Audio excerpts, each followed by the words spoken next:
swallowed the red pill back in 2008 and began reporting the news in front of a camera in 2019. In that time, we've seen a complete upheaval in world politics.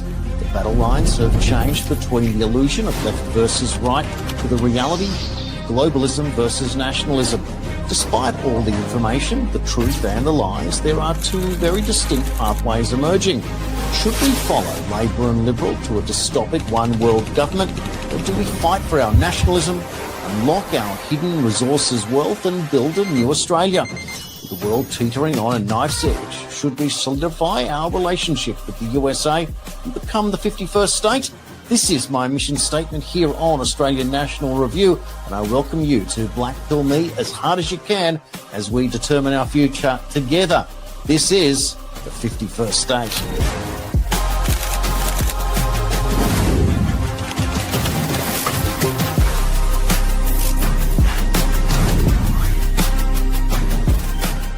Hello and welcome to the 51st State. This is one of the only shows that I can find on the internet or anywhere that talks about concepts that many of us are unaware of or afraid to even talk about.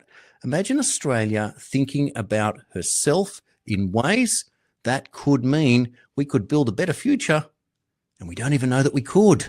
Now, we have had many different people on this show, the 51st State, over the last few months from America, Australia, around the world, and we are challenging concepts and ideas with new concepts. We've talked about nuclear, for example. We have talked about anything that can make our lives better. But the other thing is, we can't necessarily go forward until we go back and review the mistakes that we have made. Now, in Australia, our Prime Minister promised a COVID Royal Commission. He did. And then suddenly he changed his mind. And it turned out that the reason for this would be that the state premiers would also have to answer and be held to account, as we're meant to examine a once-in-a-100-year pandemic, quote by Anthony Albanese, to work out what we can or have done wrong and what we must do right in the future. Sadly, however, Australia decided to just accept the WHO's International Health Regulations and Pandemic Treaty, and we're meant to go along with that ride. And we still haven't even addressed the biases that lead to the term informed consent being dropped. In other words, who gets to choose what you put in your body and why? And is totalitarianism an excuse? For example, in the 80s, I remember if you were called an anti-vaxxer, you were pitied because it was akin to riding a motorbike without a helmet. How crazy would you be to leave yourself wide open to catching a virus that all you need to do is take this and it won't get to you? But strangely, when it came to COVID, it wasn't about that anymore. You had to take a vaccine to protect somebody else, because if you didn't take it, theirs didn't work. And that is a fallacy of logic. And politicians who went along with it are not fit to serve because they simply don't understand. Now, in today's show, we are going to introduce you to an incredible lady. Her name is Elizabeth Hart. She is a vaccine researcher who has dedicated years in looking at so many different pathways as to what it is with the conflicts of interests, the science, and the governing bodies of why and how vaccines come from the womb to the tomb and are taxpayer-funded. That doesn't make any sense when you see that the science isn't matching and they're not fit for purpose. Vaccine meant to mean prevention. But what happens when it doesn't? Why do I even need to take it?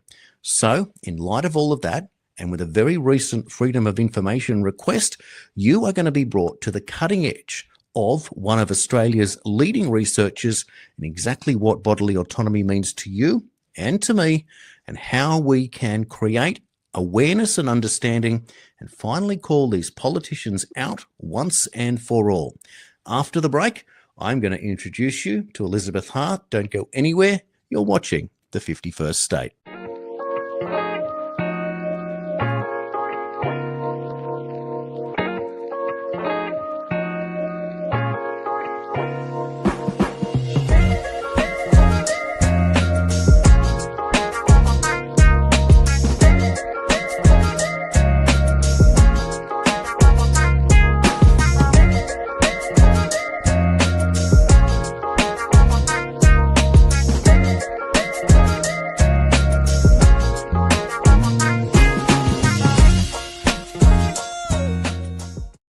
Australian National Review is Australia's first real free and independent press. One with no editorial control by the elite, but a publication that can generate critical thinkers and critical debate, and hold those spreading mistruths and deliberate propaganda in mainstream media to account. News with a difference that will be educational, compelling, and create a platform for political and social change in this country, and address the real issues facing this country and the world. And welcome back to the 51st State. Elizabeth Hart is an independent researcher investigating the vaccine industry and conflicts of interest in vaccination policy. She's questioning the ever-increasing number of vaccine products and revaccinations on the taxpayer-funded womb-to-tomb vaccine schedule, and the conflicts of interest of people influencing vaccination policy via groups such as the Australian Technical Advisory Group on Immunisation. You might have heard of ATAGI. During the COVID years, she undertook extensive correspondence seeking accountability for the grossly disproportionate and ill-targeted COVID-19 response, including challenging vaccine mandates and the evidence of the so-called emergency. Well, here she is right now. Elizabeth Hart, welcome to the 51st State. Hello, Jason. Thank you for inviting me. Gosh, it's so good to see you and to follow the work that you are doing continuously and have done. And as a reminder for yourself and for the viewers, I got into this originally after watching the former VP of Pfizer, Mike Yeadon, give this dramatic interview, which went for about an hour. And at the end of it, he appeared visibly shaken. And he said, "We're in a lot of trouble here." And I slept on it. And I woke up the next day and I said to my wife, we need to do two things. One, we need to bring awareness to what Anthony Fauci is doing and has done. And we need to start a grassroots movement. And I think we should call it 1 Million Mums for Informed Consent. And we did set up that group, a website and a Facebook group, and we grew it very quickly, 25,000 followers almost overnight. It was incredible. What was amazing about that experience was that where the common interest lay and what happened during that period, sort of 21, 22, around that period, was the amount of people that were looking for solutions because they were afraid that their children would be coerced in the school system. And homeschooling was the #1 page on that website. Quite incredible. And so it is that where we live now in our community is the biggest homeschooling community in Australia, in the Hunter Valley. And it has become so successful that most of the kids are advanced ahead of their years at school. They hold athletics carnivals, they hold stage plays, swimming carnivals, and no one has ever looked back. And it tells you that you can be self-sufficient, you can believe and trust yourself, and you can also go out there and do your own research, which is something that you do as a professional even. So it came to my attention the other day, and I have deliberately stayed away from the COVID story for at least the last 18 months to pursue other interests. But when I saw two things, this article from April, where you're talking about freedom incentives, Scott Morrison mandatory vaccination plan, and then, of course, there was this that you brought up, that you went for a FOIA request and were rejected. I thought, hold on a second, I need to get back into this and I need to speak to Elizabeth Hart. Elizabeth, what's going on? What happened? Well, it is very interesting, but back in 21 was the big year when they were going berserk, and the plan was they wanted everybody vaccinated. That's what it was really about. It wasn't really about COVID. They were really setting up a system that people would get vaccinated on demand. That's how I see it, that it wasn't really about any killer virus. And so they were determined that people were going to get injected. And I think in Australia, they could see that people weren't really lining up for this vaccine. They weren't really feeling that they were frightened for themselves. You know, they were hearing that younger people weren't really at risk.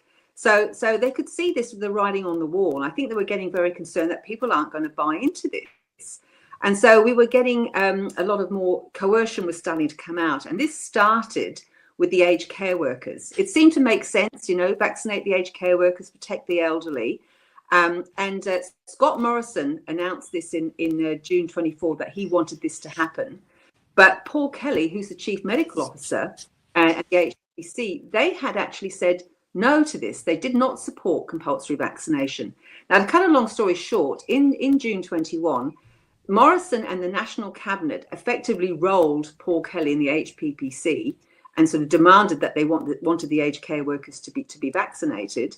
And Paul Kelly and the HPPC, they capitulated, and it was announced that this was going to happen. Now, when that happened, they broke consent. This now set up,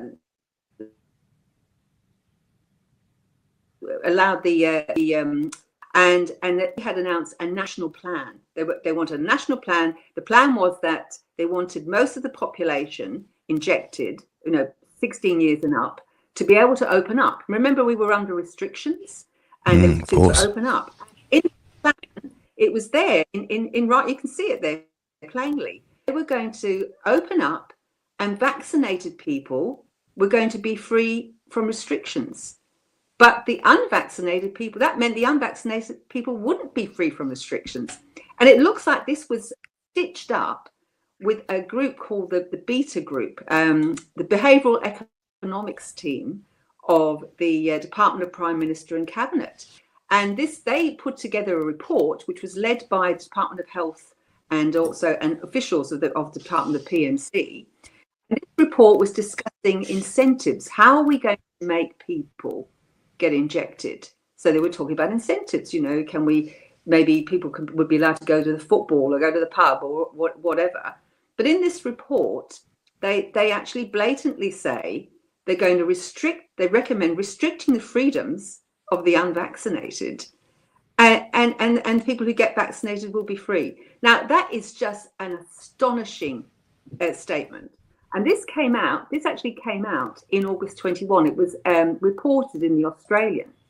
So first of all, we've got to think about how come journalists at the Australian got access to this report? Because they're quoting the report. We've got direct quotes from the report. And it's very interesting. This is quite a dramatic thing that's happening, that the freedom of Australians is going to be dependent upon them submitting to a vaccine. And we're not getting critical analysis on this in the Australian newspaper. They seem to take it as a given, as if this is fine, that it's absolutely fine to incentivize it like this. So why is that? Why did these people, Jeff Chambers, I think was one of them, not discuss this? Why didn't they raise this? Now, I know that the Murdoch media, this is News Corp Australia, has got a very big conflict of interest because it's the corporate partner with the Murdoch Children's Research Institute, which is involved in vaccine research. This is an institute that was set up by Rupert Murdoch's mother years ago. And during COVID, they were involved in vaccine research, COVID vaccine research, with the Doherty Institute. And if you remember, if you were following Murdoch media, which I'm sure you would have been, you would have seen they were very pro the whole COVID agenda and very much knocking on the head anybody who was questioning what was going on. I mean, I try and leave comments on Murdoch media, on the Australian, with subscribers. Often comments would be censored. And you think how many other people's comments were being censored at this crucial time that the public dialogue is being constrained like this and censored by a corporation which has got a vested interest in supporting the COVID narrative. So when we look at this now, we look at this article promoting this idea of incentives, not challenging it. And this is what came to pass with this national plan. The national plan was coordinated by the Doherty Institute. Jodie McVernon, which was the professor involved in this. Now, her research, the Doherty Institute modelling, was what put Australia into lockdown in 2020. And that modelling was based on the notorious modelling of Neil Ferguson, Imperial College London, which made all these dire predictions of what was going to happen if we didn't suppress the virus. And that's how we got this whole idea of social distancing and lockdowns and what have you. So, you were saying at the top of the programme, now there's a time when you start looking back. And that time is now to look back at what was happening. We see what was happening in Australia. We're basically dealing with treachery across the whole government and bureaucracy. We had a uni party. We didn't have any effective opposition during COVID. The Labour opposition went along with everything, wholeheartedly. So it was really, it's us against the virus. It was the people against the virus. That's how they couched this. And so we didn't have any opposition questioning all these dire things that were happening on the back of this supposed emergency. What was the emergency? I was writing letters all through COVID asking questions continuously. You know, we had the Governor General was rolling over this so-called emergency every 3 months. That's what was keeping us locked. And that was with Greg Hunt, who was the health minister. He was, you know, he was arranging this with Hurley, and he was depending on the advice of the chief medical officer and also the director of biosecurity, which was Paul Kelly. You know, what was this information? I wrote asking for this, didn't get an effective answer. So there's so much now that needs to be reviewed. And I've put in an FOI for that terrible report, that beta report, which basically argued for the freedom of Australians to be taken from them if they would refuse to have the vaccine. And it blatantly says in that report, according to the Australian, that the reason for doing this was to drive vaccine uptake. So this was about developing massive vaccine markets. Another very important thing to remember is when that report, when the national plan was coming out, people had been told at the beginning of this thing, you're fully vaccinated, you'd be fully vaccinated after 2 doses. And then you weren't. Then apparently you needed boosts. So people were being set up for a repeat vaccine market. That's what was happening. And who was going along with it? The doctors and the nurses. This is the big issue for me, informed consent, that when mandates came out, how could the medical profession collaborate with the mandates? How could AHPRA, their regulator, allow this to happen? I was writing, I could see the writing on the wall because I've been doing this work for a long time, as you know, and I didn't buy into COVID from the beginning. I just knew it was a beat up. Well, you know, we'd seen 2009 with swine flu. That was recognised as being a beat up, a big con, and that cost billions and billions of dollars. And this COVID was just on the back of that. And I couldn't understand how this could be happening again. When they knew that swine flu was a big scam, how could they get away with COVID? So, you know, so this is huge, that this is what they were doing. They were developing vaccine markets. And this is what we've got to now go back and review. You know, when you watch the WHO, the IHR drama that goes on and the way that it's sold to us, and it's almost as if what they wanted to do was to create a two-tier society, saying that the West got all the vaccines. Like, it makes the assumption that it was good and it couldn't be questioned. There's no need to question it. But the poorer countries, almost tricking or coercing them to then beg for the vaccine in the future to get supply and access. So it skirts over the realities. There's no audit. There's no questioning allowed. And so it is that these poor countries go along as if to want to get something to show that they're doing something for their countries. And it feeds into absolute power, wanting to always stay in power, and these mediocre bureaucrats and these mediocre wannabe politicians going along with this big global system, trying to gain power to somehow be able to fit in to this behemoth, this gigantic system that is entirely flawed. And no one is doing the hard yards, the groundwork, the homework, the lead up, except for the individual citizens like yourself and many others, and calling them out. And at the disrespected by the system, you are put into your corner and somehow treated as if you're the enemy for daring to question, which is actually to do the science that wasn't done properly.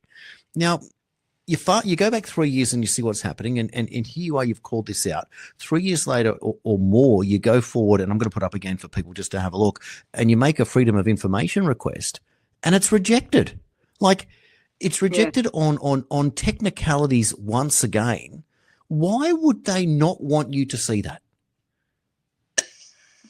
Well, it's a pretty great. It's the guts of it was in that article in the Australian. That's why when I wrote my request, I was very careful to write it up as in it's all here, whether you give me the report or not. It's a win-win for me. If they give me the report, I get the report. If they don't give me the report, they're censoring things. They want to cover things up. So, you know, it's a win-win. And that's why I was careful to write it all up in that request. If you've seen that request, it's all laid out. That we have a report led by the health department and the officials at Prime Minister and Cabinet, which calls for unvaccinated people to have their freedoms restricted. It doesn't get any worse than that in a free country. You know, you will submit to a medical intervention or you will be restrained. You will not be free to travel. You won't be able to work. That's what actually eventuated after that happened. that's what came to pass. We ended up with no jab, no job, to no jab, no life. And I mean, I'm retired, fortunately for me. All these people who are working had their livelihoods, their families to care for, and they are kicked out of their jobs because they won't submit to the injections. The most appalling situation, well over 70 million injections have been given now, according to the government statistics, if we can believe them. But how many practitioners did it take to give those injections? And how could they possibly go along with this, with mandated medical interventions? It's completely against their ethics. It's incredible that this happened. And it happened because AHPRA put out a position statement in March 21, which was basically a gag order, which was warning the practitioners, get everybody vaccinated, get vaccinated yourselves, and don't question anything or you're toast. And all they had to do was a couple of practitioners to go against the grain, and they got rid of them, suspended them, and the rest fell into line. And then we've got Paul Kelly, who's a registered medical officer with AHPRA. He should know about the obligation for informed consent, and the rest of his cronies on the AHPPC. That's probably why they said not to go along with aged care compulsory vaccination in the first place. But they get rolled over by Morris, and then they opened the floodgates. By doing that, they opened the floodgates to everybody getting injected. And whether it's the states or whoever did it, it doesn't matter, because it was National Cabinet. National Cabinet was behind this, and then that's Morrison, federal government, and the state governments, which have got, so we've got Labour and Liberal there. They're both in this together. That's why we've got to expose this. It's diabolical what's gone on. And if you look at that FOI rejection, they're saying, it's a technicality, that it's protecting the cabinet, protecting cabinet confidentiality. Now, I've gone back and asked them, well, that's cabinet. What about national cabinet? And this is cabinet and national cabinet basically firing against the people to restrict their freedoms if they don't submit to a vaccine, because they want to drive vaccine uptake to create a vaccine market. This is what governments are doing. They're developing markets for industry. They're looking after the corporations. We were set up as fodder for this. And as I say, I wasn't vaccinated. In South Australia, it was probably the least worst state, shall we say. But, and I was able to go to restaurants, what have you, but you couldn't travel. You couldn't go, say, to the museum, or, there was a lot of things you just couldn't do. You couldn't visit people in hospital. You couldn't visit people in aged care if you weren't vaccinated. A lot of people got vaccinated because of this, because they had parents in aged care. And people now who you see them complaining on comment sections on articles about how they really angry about the fact that they were forced into this. So I feel that this is a massive scandal waiting to explode, that nobody has given valid consent. Not even people who were really wanting the vaccines, they didn't give valid consent either, because of all the lies we were told. COVID was beat up. Children were getting these vaccines when there was no have these vaccines at all. I'm questioning the whole COVID thing, because basically these are respiratory symptoms. They're common respiratory symptoms that for some reason get all sorts of different names: COVID, influenza virus, human metapneumovirus. That all feeds into the testing market. That's, millions and billions have been made in that market. And it's a matter of opening people's eyes to this. People are now getting sucked into having a test and being told, oh, you've got RSV, or you've got human metapneumovirus, or you've got influenza A. This whole racket. And people are buying into this. Oh, I've got COVID. And it's really, they've all been taken for a ride. And we have to expose this. And it's very hard when you've got a government which isn't accountable. And also when you've got a system that's just, it's absolutely mired in conflicts of interest. ATAGI, which you mentioned before, Australian Technical Advice on Immunisation. Who's on that group? Well, back in 2015, I wrote to then Prime Minister Tony Abbott, and I was seeking transparency for all these groups that are involved in vaccination policy. And I did get a response from the government, and they did eventually give us some disclosure about ATAGI. So that information was up on the ATAGI website. It was pretty meager, but it was still enough to show that these people have got involvement with vaccine trials. They go to conferences funded by industry, and so that we could see this. You need this disclosure so that we know where we stand. Now, throughout COVID, that information was not updated. So that means that throughout COVID, we don't know, it wasn't publicized What were the conflicts of interest of these people? And we need to know that. Now, I've subsequently been writing to the government because I'm saying we haven't got historical information on these people. ATAGI is recommending vaccine products that are worth billions of dollars. We need to know who these people are, and we need to know this going back to 2005 is when ATAGI started. So I was wanting historical information should be publicly accessible, and that is not currently there. We need to know the people who are on the working groups. And what did they do? I originally got advised that they were looking at this, they were going to do something about this. What have they done? They have now taken away any information at all. It's just disappeared. There is now no disclosure information at all. I've been writing to Mark Butler about this. I've been writing to Anthony Albanese. They have simply just got rid of the information, and now they refuse to respond. They are not being accountable. We are in a tyranny. When you're not getting accountable government, it's basically tyranny. You write to your politicians. The politicians, my local politicians, have been absolutely atrocious. Apart from Anthony Alexantic, he's obviously on board with stuff, but other politicians, you write to them, they simply don't even respond. This is the thing that was never the case in the past. You got some form of correspondence, even if it was a brush off from an underling in the office, but you got something. Now you just don't even get responses. You're dead right.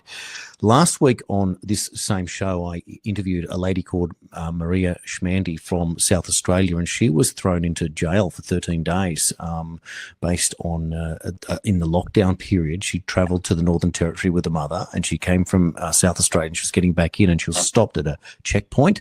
One thing led to another. She was sent home. She was locked up for quarantine, and on one particular occasion, she was pulled over by police on the way to a testing centre, and this led to a horrific set of events, and instead of being bailed, they threw her inside and 13 days locked up. This is just a cut there from the backdrop that we used for the show. How do you solve a problem like Maria's? And people can check that out if they would like. Exactly on the same page that you're seeing this interview now. Just quite extraordinary. Another thing I wanted to quickly bring up before we move on is some time ago, I feel like it was at the beginning of the year, Raphael Latasta and myself, he was at Sydney University in pharmacy, and now also writes a Substack, and he was caught the attention of Robert Malone and went and actually testified before the US Senate. We put in a FOIA request, specifically, I'll put the information up on the screen here just to give you an idea. In New South Wales during COVID, there was these weekly reports, the respiratory reports that came out, and each week it would break it down by the deaths. Hospitalizations is the left column, ICU is the middle column, and deaths in the right column. And every week it would divide it by vaccines. So if you'd had an unknown dose, no dose, 1 dose, 2, 3, 4, as you can see. And when you look at the left column, the 4 or more doses had the most hospitalizations, the most ICUs, and the most deaths. But when you got down to no dose, there'd be 1 hospitalization, no ICUs, and suddenly 6 deaths. And so this was a pattern that kept coming up. There's another week. I'm just going to put you right there. Look, no hospitalizations and 6 deaths. And I asked the question, and I thought, could this be the 2-week window after a vaccine is taken before it is officially acknowledged as being fully vaccinated? And therefore, rather than them being a death to COVID, they could be a death to a side effect and then covered up as this. So we were trying to get the FOIA request to deliver this information. Now, we got an obscure answer as well, and it didn't say yes and it didn't say no. And the problem what you get is the way that the bureaucrats dance around the issue, because they kind of feel out what they're meant to cover up and what they're not. And it's this accountability, that this lack of accountability and this deliberate obfuscation of that they don't want to tell you what you need to know. So the question is, therefore, who do these people work for? Do they work for the public who pays their bills, or do they work for somebody else who is using them to therefore establish a true agenda? And therefore, that arrives at the term compulsory medicine, which is what you brought up earlier when you started speaking, because that's the ultimate term for me. Because the moment that you have compulsory medicine and everyone has to take the same thing, you have altered the human species once and for all for whatever it is, right down to a microscopic one single cell, but that changes everyone because there's no control group at that point.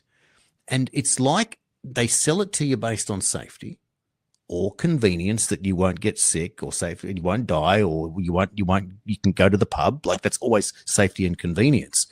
But there is never, ever the perspective or the scope or the debate to say, hang on a second, have we crossed a line? And therefore we arrive at this consistent heavy-handedness and denial and the lack of accountability. So it's virtually impossible, Elizabeth, to arrive at the fact that we aren't dealing with ulterior motives that they simply won't talk about.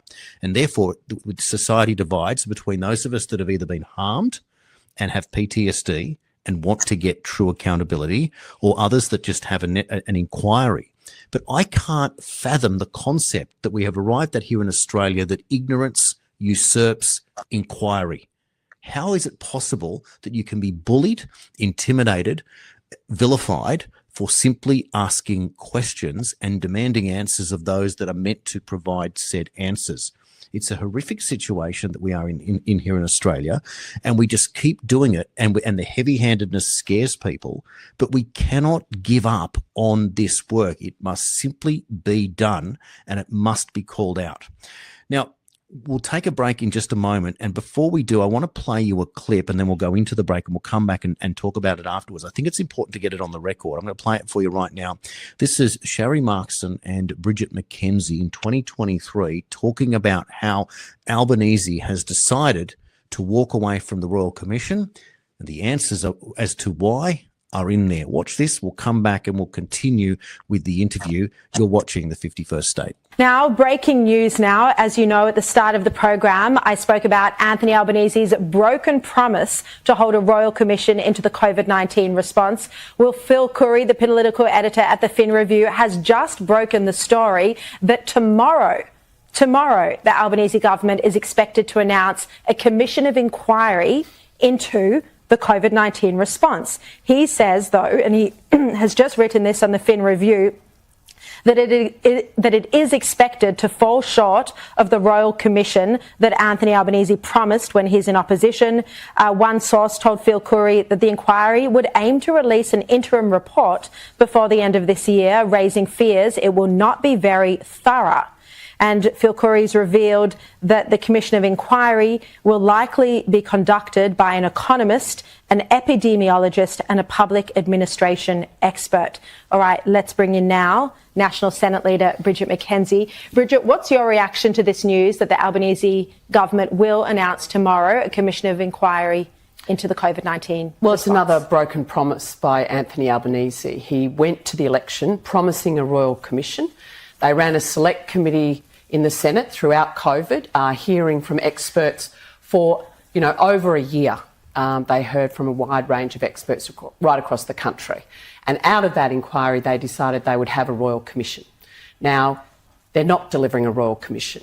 And there's only one reason why, Shari, and it's because a Royal Commission into COVID would have to look at National Cabinet, would have to look at how that functioned to keep us all safe through a global pandemic, but then look at the different jurisdictions' reactions. And that means seriously examining the actions of Premier Daniel Andrews in my home state of Victoria, where we were locked in our houses, where we're still dealing with the mental health outcomes, particularly for our young people, and the behaviour of Anastasia Palaszczuk when she slammed shut that border between New South Wales and Queensland and people couldn't deliver babies. I mean, it was just incredible. So the difference between a Royal Commission and a judicial inquiry is that a Royal Commission could compel the states to give evidence. Absolutely. Whereas a Commission of Inquiry might not have that same power. So do you think this is a case of Albanese trying to protect the Labor state premiers? Absolutely, Shari. There is absolutely no doubt in my mind.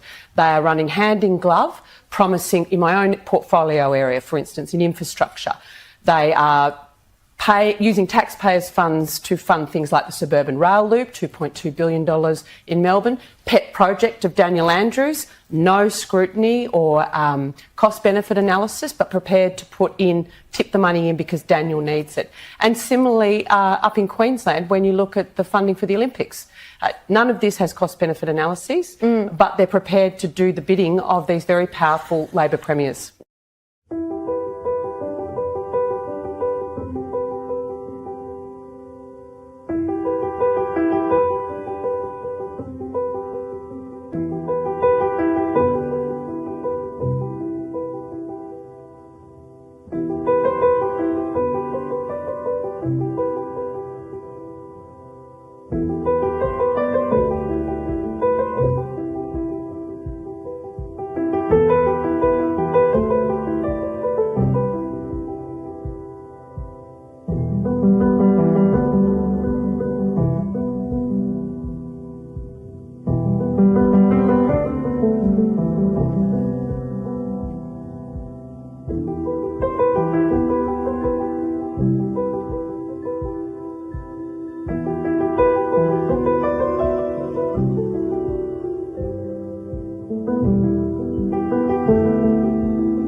Welcome back to the 51st State. Well, that has been one big segment of information for you to digest and just realise how far we have come and how far we have been kept and left behind in this scenario. And I trust that those that are watching right now are feeling like we need to work out a strategy to regroup and to work out how we go or where we go to from here, because we can't let this happen again and let these authorities simply just continue on. Well, let's continue our discussion. I'll bring Elizabeth back in right now. Elizabeth, it's hard to take, isn't it, when you watch that? It is just so obvious the way that politicians play this game. And I feel like that we are negotiating with, I hate to say the word, but it starts with T and ends with ist. But that's what it feels like. We are just being treated like we are fodder or chattels or second-class citizens to an agenda. Do you feel, am I going over the top at this point, or is there another way to look at it? No, I don't think you are. And you mentioned before about compulsory medicine, and I think it's really important here to look at the Constitution. That there's a section in the Constitution, and one of the clauses in there is about conscription, and it was put in there by Robert Menzies. There was a referendum back in the 40s, and this was about not conscripting doctors. And this is very important to look at now. I've been raising this, and a constitutional lawyer with the government responded to me on this. I think we've really got to look at it. Now, I don't really want to get bogged down in the legal side of things, because as we've seen with COVID, the legal system is not for the people at all. The people can't afford the legal system. They've got the might of, long pockets and governments behind them. So it's very difficult. We need to get this out in the court of public opinion. And we've really got to look at the way that the medical profession was conscripted. In fact, everybody was conscripted to support this COVID rollout, and that goes for the army. You think about that was COVID Shield was the army was involved in this, and I'm saying the whole lot of them have betrayed the people. That there was an agenda to get everybody vaccinated. Whoever's running this show, the puppets. We're the puppet, or the puppets who are running this for the government was the puppet, but the whole international situation of who is running all of this. Who was Morrison, answering to? And we've got a vision of Morrison doing a presentation to the World Economic Forum on digitalisation. So we know that this is beyond government. That government is just down in this whole house of cards. So we've got to look at that. But I think conscription is very, very important, because the medical profession did get drawn into this, that they were giving these vaccines without question, and we've got to bring this out. I'm sort of just working on an article on that at the moment, to get that. We really need to get that out there about how this happened. That is crucial information once again. But when you bring up the idea of conscription and therefore it becomes a constitutional issue, then at least it provides the scope that there can possibly be some form of legal challenge. And I feel like that we are on the cusp of great change. Before I get to the question that I want to ask you there, in your research over the last 5 years and with the introduction of artificial intelligence, has the work that you've done become easier or harder, or are you able to tap into the AI to your advantage in the work that you're doing? Yeah, well, I've been surprised actually, because, you know, we've been very suspicious of AI because of the technocracy that's running the world now. We're thinking it's not going to work in our interest. But somebody put me on the GPT a while ago, and that helped me to do a graphic that I was doing for one of my articles. And I started using ChatGPT, and I was shocked that this thing was actually helping me. And I mean, there's big problems with it. It makes an awful lot of mistakes, but it's fantastic at synthesizing work. You know, I've done a lot of work over the years and a lot of letters and things. And I can put that into ChatGPT and it synthesizes it, and it really helps me put things together. So lately, I've actually started collaborating with ChatGPT and doing articles on my Substack. It's a sort of an experiment for me at the moment, because I have been taken aback. And if you've used it yourself, you just see how quickly it works. It's like magic. But I've asked it itself what it's doing, and it's patterns. It's looking for patterns, and it can just put things very, very together very, very quickly. So I am finding it very useful. I mean, I know people are saying it's going to take jobs and all that sort of thing, but the technology is here, and I'm seeing it as in my work, it's beneficial. I'm producing graphics that I wouldn't have been able to produce by myself, and I can do these graphics with ChatGPT. I'm putting work together much more quickly using the work I've been doing over the years, and then now putting it into ChatGPT and getting input from it. It means I can put things together quite quickly. So I'm looking at it surprisingly as a positive at the moment. As a person who's been suppressed and censored for years and years and years, I'm in an interesting situation at the moment, and being able to publish articles on Substack, and now to be using this AI. And I'm just running with it. While it's there, I'm just going to take these opportunities, because we have to get this information out to the public, because the public is not being informed. When we had the recent elections, these elections, as far as I'm concerned, the state elections, the federal elections, they're not legitimate, because the electorate wasn't informed. It doesn't really matter who we're still going to be burdened with the same thing. We're in massive debt. We're in $1 trillion debt. This is outrageous. We have been put into so much debt with COVID. I'm looking at COVID as the biggest scandal in history, that this is the biggest transfer of wealth, and which should be called theft, that this money was stolen off us and we've been put into debt, which means they're trying to control us. And who's benefited? We've got to look at who's benefited from all this, and look at institutions like the International Monetary Fund, and you know, just to see the trillions of dollars of debt that the whole world has been put into by this deliberately manufactured crisis. It is a massive scam, facilitated by our governments and bureaucrats, and collaborated with the medical industry. We'll call it the medical industry rather than the profession. There's so much to be examined now that it's really all got to be exposed. Another thing as well, I just want to say about is regarding privacy. We've got the adult immunisation register now. A lot of people might not know about this. And now doctors, they are compelled to report the vaccinations to this register. This isn't being done with the consent of the patient again. This is now they want to know who's been vaccinated. And by doing that, they'll know who hasn't been vaccinated. This is another big issue. This legislation that was put in place to find out information about us without our consent. So much is happening without our consent. And that is what we've got to fight about, because we are, as far as I'm concerned, we're in tyranny now, because we're not getting accountability.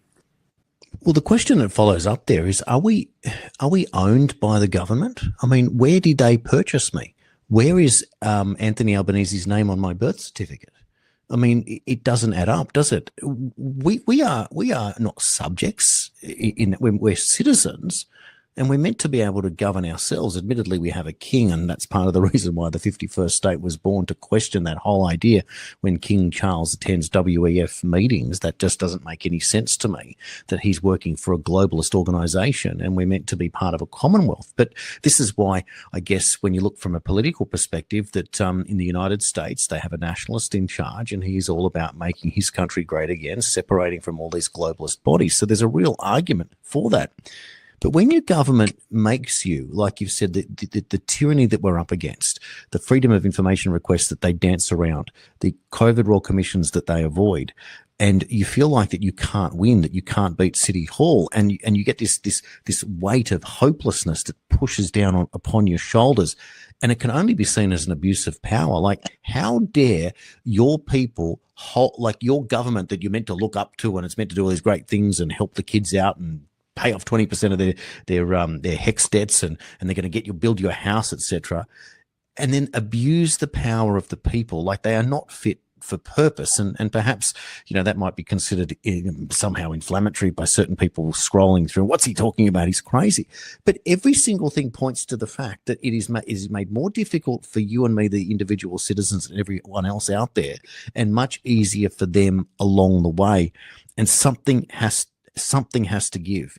Now, going back briefly to the AI thing, when I did a Q&A with Steve Kirsch recently, I said to him, you have been a CEO of multiple tech firms. You've probably employed thousands of people. As a CEO, you have experts in different departments who you count on to advise you: engineering, technical, business development, marketing, etc. You can't know everything, can you? He said, of course not. I said, so the difference between using AI from the perspective of being the CEO of yourself is to literally have information being served up to you that you can take as a recommendation, but equally you're allowed to ask questions of it.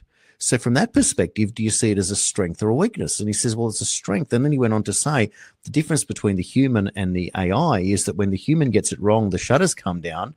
And when the AI gets it wrong, it realizes that it gets it wrong and it updates itself, which is a big difference.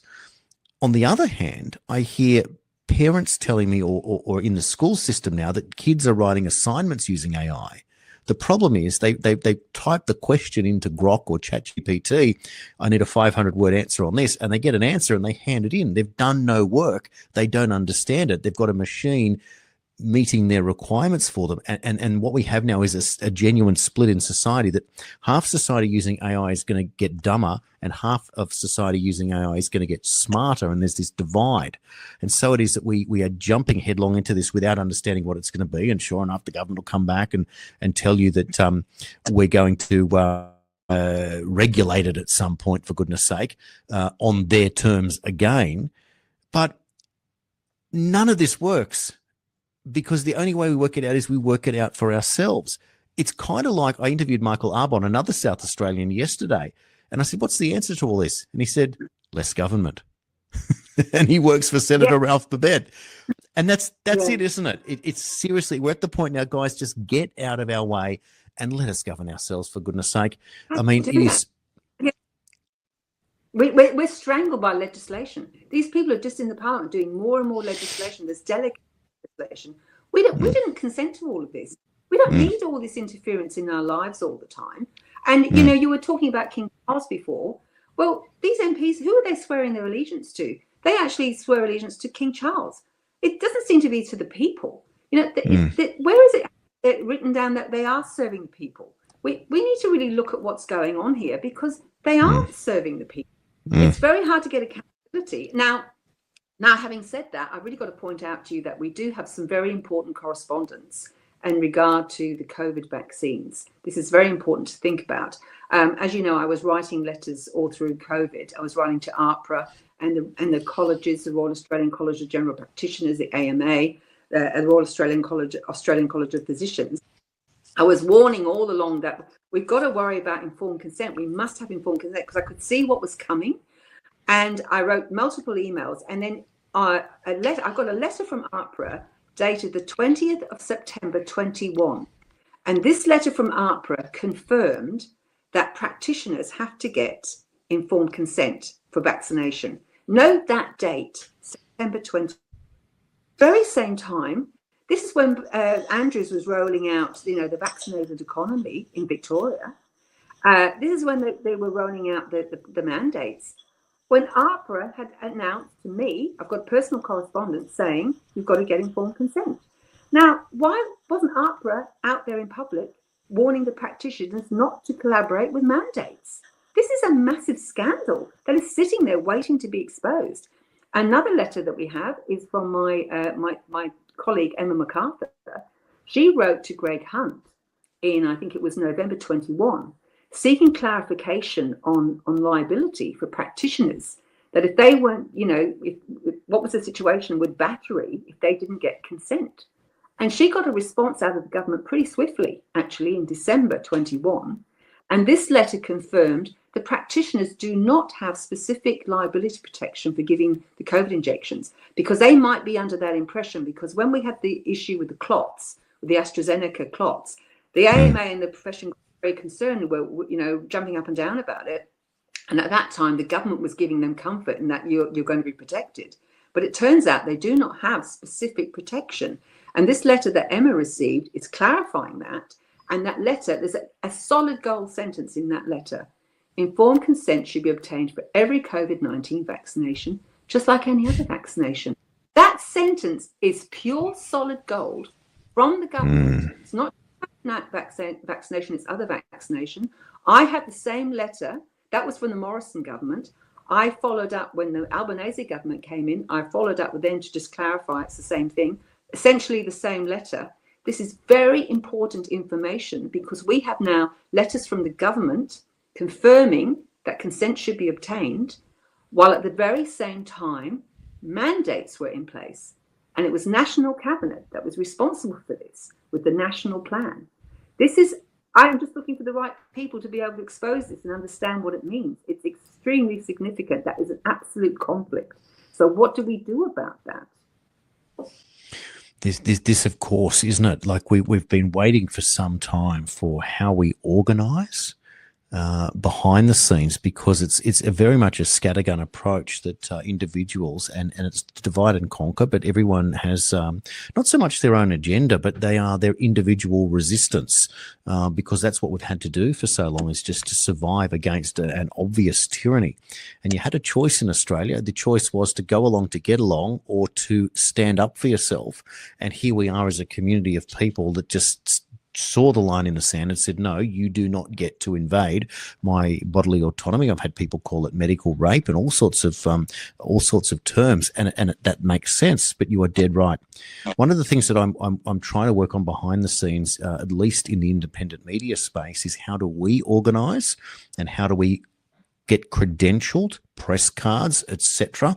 And there are some strategies. And I believe that it would also apply in the medical space. And I feel like that the doctors themselves need to organise in a new way. Unfortunately, they sort of need to be registered, etc. But there should be at least an option for the union of second opinion doctors, in other words, or for want of a better term, because we're now seeing the aftermath. We've seen people like Dr. William Mackis in Canada getting incredible results using certain drugs with cancer that will repurposed again, and other unusual things. And he reports every day on his Substack another stage 4 cancer of such and such, and being reversed, and he's and all sorts of. So we don't know what we don't know, but how dare medical administration suppress science to extend their own agenda in this blinkered approach that is not delivering any results whatsoever.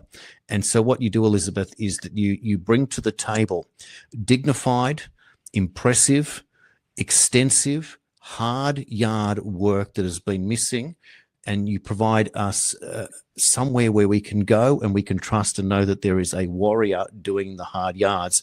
And I'm just going to put up on the screen for everyone just quickly again, just so that people can find your work, because I'll be watching and going, wow, how come I don't know about Elizabeth Hart? And of course, there are many that do, but elizabethhart.substack.com, that will take you to a Substack called Vaccine is Political, or you can also go to the website vaccineispolitical.net and over-vaccination.net to realize what we are up against. And look, we are getting towards to the end of our chat today, but you are dead right about everything that you're bringing to the table right here. Informed consent was the starting point, and it appears that it's going to be the end point. And when you described, as you did, conscription as in the Constitution, Robert Menzies in there deliberately, that must be the point where we all stand up and go, hang on a second, the WHO, for all your pretend good intentions, does not get to invade me. That is the stop point. To get to the end, do you think if there was another pandemic 2.0 somewhere in the future, near or far, do you think we would have the same response from Australians, or do you think that there will be a much bigger rearguard resistance than there was last time? Well, I certainly hope so. I mean, really, it's just beyond a joke. But I feel like personally, I've got a lot of stuff on the record now with a lot of people, with the colleges, with the government, with all sorts of people. It's on the record, and people should be really worried about what's going to happen in the future because, as I said, with COVID, there's well over 70 million doses. I'm saying there is no valid consent. Just think about what that means. All of these people have been injected and there's no valid consent. And this leads on, dare I say it, to no jab, no pay for children. The law, this is where the rot set in. This goes back to 2016, goes back to 2015. Scott Morrison, that man is the biggest traitor in Australian history as far as I'm concerned. He was responsible for raising the no jab, no pay bill. And he'd had lunch with Murdoch that year. I wonder if they discussed this because it was the Murdoch media that ran the no jab, no play campaign, for as you would well know, for coercive vaccination of children. This is what it goes back to. Incentivizing vaccination for children. You cannot have incentivizing vaccination because that means there's no consent. There is no consent for vaccination at all, as far as I'm concerned. This is a huge scandal that is waiting to erupt. I'm not getting much in the way of support, I might say, from the medical profession, because I think we're going to find so many of these people are complicit in this because how many vaccines have they been given to all sorts of people? We're looking at womb-to-tomb vaccines now. We're looking at pregnant women getting multiple vaccines. That's unheard of. For pregnant women to be being, exposed to these vaccines like this, then children getting repeated vaccines, revaccinations. This means it used to be the idea of a vaccination, you were immune. Now it's over and over again, and it's throughout life. Now I'm 65. I mean, me of all people, I recently got approached from my local clinic to have shingles vaccination, and I bet they were surprised at the response I gave them. This is now nurses in clinics are ringing people, telemarketing, cold calling to let them know they're eligible for this. This means if you go onto the clinic, it's almost like implied consent. You've had an authoritative person, the nurse, tell you to come to the clinic. This is unethical in my view. Yes. And the Royal Australian College of General Practitioners is in bed with the Immunisation Coalition, which is funded by the vaccine industry, by Pfizer and Moderna, by Glaxo. It's rotten. How can you have a medical college funded by industry? They're actually providing the education. The Immunisation Coalition is providing further education to the doctors on vaccines. And then the doctors and nurses are the frontline marketing force pushing these products. The public doesn't know any of this stuff because we haven't got a mainstream media. We're relying on you, Jason, and your colleagues to share this information with the public because the public has no clue. They're not getting this in the mainstream media like the Murdoch media or the wretched ABC, which is funded by taxpayers and has just been a disaster throughout COVID. It's just a promotional machine for the industry. So we're in very, very interesting times. And how's this going to end up? I don't know. But we've just got to get the information out there, grassroots, get it spread to the people. I know, and look, there will be many people that feel fatigued and they say we've heard that message over and over again. But the thing is, what's happening now is that almost 5 years later, it's a completely new audience starting to ask questions and resisting at different levels. And there is that approach. But at the same time, the organising, etc., and the on the record information that is just piling up over and over again. And we are supported in a way that at least in the US, RFK Jr. is asking the right questions. People are frustrated that it seems to be a bit of 2 steps forward, 1 steps back, and a little bit of inching forward. But we also have this this process that we have to go through, and I find it excruciating that when you talk to people, how many things that you almost have to self-censor, the things that you know that they don't, and if you bring them up, you kind of look like a three-headed green-eyed monster still to this day. But you fool me once, shame on you. Fool me twice, shame on me. And I tell you what, there isn't a person on this part of the media that is playing a victim and expecting the government to bail them out. On the contrary, we are victims, but we are we are fighting for the government to be held to account, and we are determined not just to survive but to thrive. And that is the entire point of what we're doing. And it is at this cusp in history where we are realizing that those that are meant to serve are serving someone else and not us. And that is where we are today. Elizabeth, it's been just a delight and a pleasure to reconnect. I love it when my email little buzzer goes off and there's another article that pops up through you that you've come to. And again, with what you've brought up here with the freedom of information, the rejection again, and the cover-up continues, we need 1,000 Elizabeth Harts, and there are many people doing the great work, but yours is something special, a true Australian treasure. And one day may that honour be bestowed upon you when the world wakes up to the great work that you have done. Thank you so much for your time today on the 51st State. Well, thank you very much, Jason. Really enjoyed talking to you. Thank you. Oh, it's been brilliant. Well, thanks everyone for watching once again. I appreciate the likes and the comments, the follows and the shares, and all of that stuff that we need to do on social media. And please have a look at anr.news. And of course, you've probably seen some of the promotional material during this show that helps this show get put together. Thank you all. And I will see you all on the next show. You've been watching the 51st.